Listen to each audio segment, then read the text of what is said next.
Hello everyone, I am Tacet, and today I'm going to be going over the Orbweaver hero class event. So, before we do, there were two changes that actually occurred to various hero classes, one being the Orbweaver itself.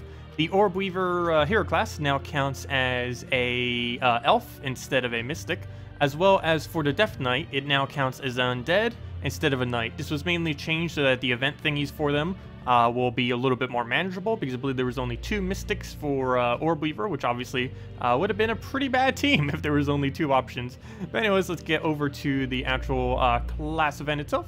As far as the team that you can end up using, you're basically going to want to use Titan with Mang. You just focus that completely into Dark Maiden. And other than that, you can kind of go with an Arcanian Weaver, or Arachnian Weaver, and do it with a true damage spam. If you don't end up having this, you'd pretty much just do any other replacement in which you can go feed more mana to your team. Even just doubling up on a Dark Maiden wouldn't even be horrible, because it gets that little bit of link, which can give you a little bit more HP and keep your hero alive. But basically, you want to build the entire team around Mang. The Arachnian Weaver's is here for a little bit of support, and since we can go with it, I just figured we go all into a true damage team, since that tends to work. Mang, even though it's generally not used for that purpose, is technically true damage, because it tears away all of the armor of the enemy, and then whatever physical damage it does, it just does. You can also get a Widow in there. Widow wouldn't be too bad for the amount of damage. Other than that, most of the options are pretty bad. I guess you could go for mana drain and such, but there isn't really too many other things, and I guess Tyree maybe for mana generation. That's about all you can really do with these. Most of the elves in the game are pretty underwhelming, particularly Zolkiri elves in particular. But anyways, let's go with this double red banner. Basically, as you would play any Mang team, you just go try getting Mang as quickly as possible, and then basically go from there.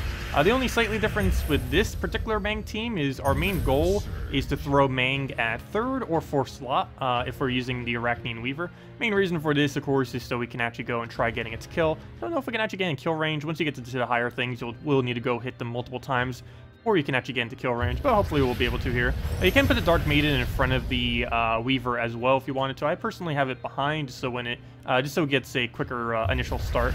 It's just the whole game plan with that. So right here, we definitely need to get this to full mana before we can really do anything, so I'll go do that. I believe we can lower him into kill range. It's going to be close. Let's see, 30? Yeah, that should be fine. So we'll do that. I'll bring him into kill range now, so all we have to do is go take the last little bit of our mana that we need. We can go do that now if we so choose, so we will go for that, get our double hit, they're all webs now, and we basically just keep repeating that until we win out the battle, and that's essentially how every battle goes. And if you don't have the Weaver, you pretty much just do the standard Mang battles, where you just get Mang, get a ridiculously high attack, and one-shot everything with skulls, ideally with Titan, just so it's easier. And we'll go for that again, and one more hit will do it. Even if hero goes down, it's going to be perfectly fine. And we could even go heal with Dark Maiden, of course, if we really want to keep it alive, or he'll just move into a safe location, and that works too. And that's pretty much how every single one of the battles are going to go down, that are just completely focused on the Mang. Hey, we gained a level. So let's go over to hero class itself. It is a slightly underwhelming hero class. It is one of the worst hero classes. Not absolute worst, but it's pretty far down there. The biggest two benefits it has is actually these two traits right here. It is currently the only hero class in the entire game that has immune to Mana Drain, Mana Burn, as well as Mana Steal. So it has all three of those nice little protections against it. The main one that's being useful, of course, being the Mana Drain in particular. It also has a 50% chance to summon a giant spider, so if you're using any purple weapon or a team that really needs purple, this will basically keep perpetually, constantly creating new ones that you would then be able to go use, accumulate all the mana, and then basically go from there. You could even kind of do like a solo team with just your hero doing a bunch of spiders, getting your mana, and just kind of going from there. So even if you're in a sticky situation, you can kind of come back a little bit, especially if you're using a HP buffer or something of the sort to go with it. As far as its actual trees, well, actually, one other thing, its weapon isn't too bad. It deals damage to an enemy, drains their mana if they're webbed, and then also ends up webbing them plus an extra turn. So it has that nice little aspect to it.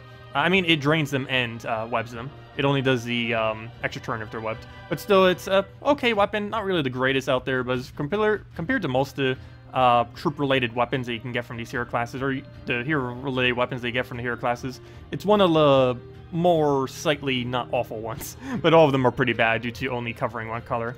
Anyways, as far as tree, there is not much to say. It's a pretty pitiful tree combination. There isn't much you can really get out of it. You'd mainly want to go for the extra attack. This would depend heavily on what you're actually using, though all three of them are generally going to be useless. Next one, you just go for the Entangle onto first slot. Next one, you'd go for whichever one you really need for your team, either green storm, purple storm, or just extra EXP, depending on what you're using. Next, you would go for either stealthy or the 2 to all stats, depending on where you're using it. Other than that, you'd go for either the poison, which is pretty bad, but it's the only one that it really has on this one, or you go for the 1 magic and attack to all elves, and given that you might be doing that with this event, that'd probably be the good one to go for. And other than that, you'd end it off with a 7% chance to assassinate the last enemy when another enemy dies. So for the most part, pretty bad tree, pretty bad hero class. It's mainly only ever used if you specifically need a mana drain immunity on your team. There is a new troop coming out on tomorrow, actually, for the new kingdom, where it might be pretty good synergy. A new common that drains all your allies' mana as well as all enemies' mana. In that situation, it's probably going to be pretty useful to actually go and bring it out.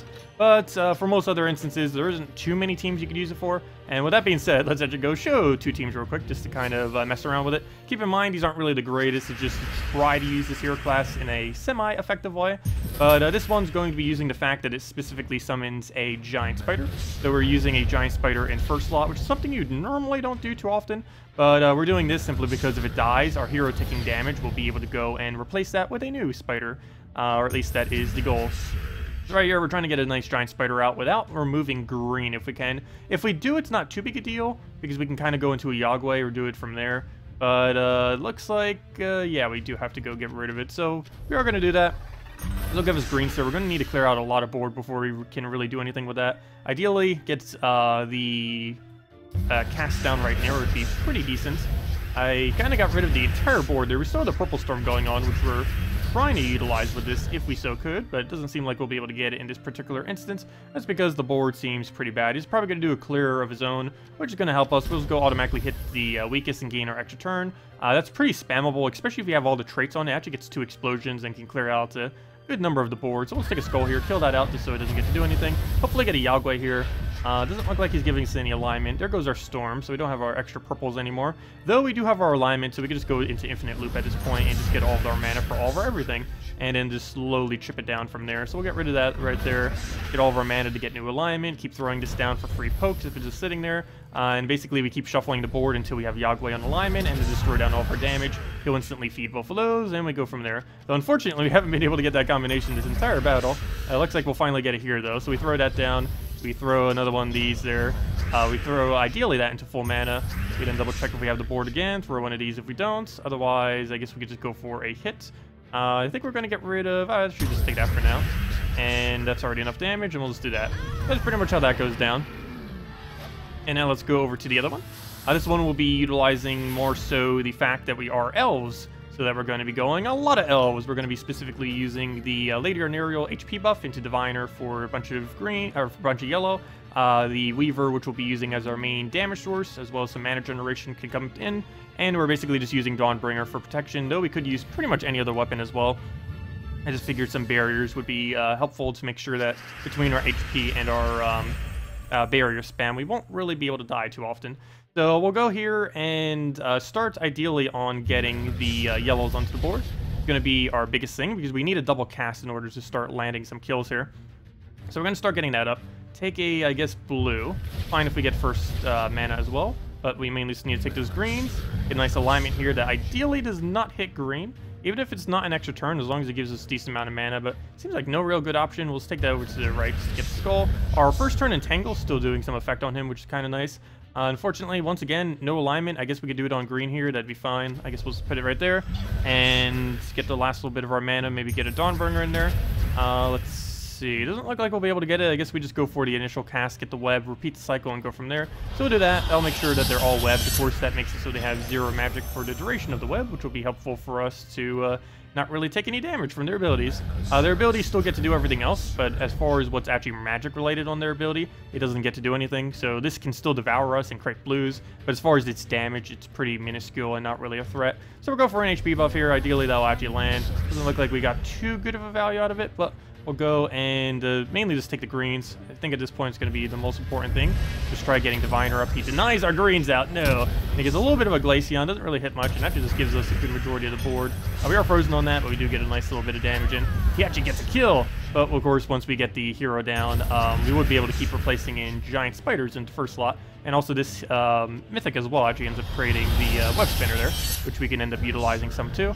though in this particular battle. I don't really think that's going to be too big a deal, though I say that, and I think he's about to do the final hit. And yeah, he is, because we just take that over, and oh, apparently it's already dead. That glitch when it seems like they're alive, but then they're actually dead. That's always strange. Hopefully that'll be fixed in the future. There's some really weird things that trigger it sometimes.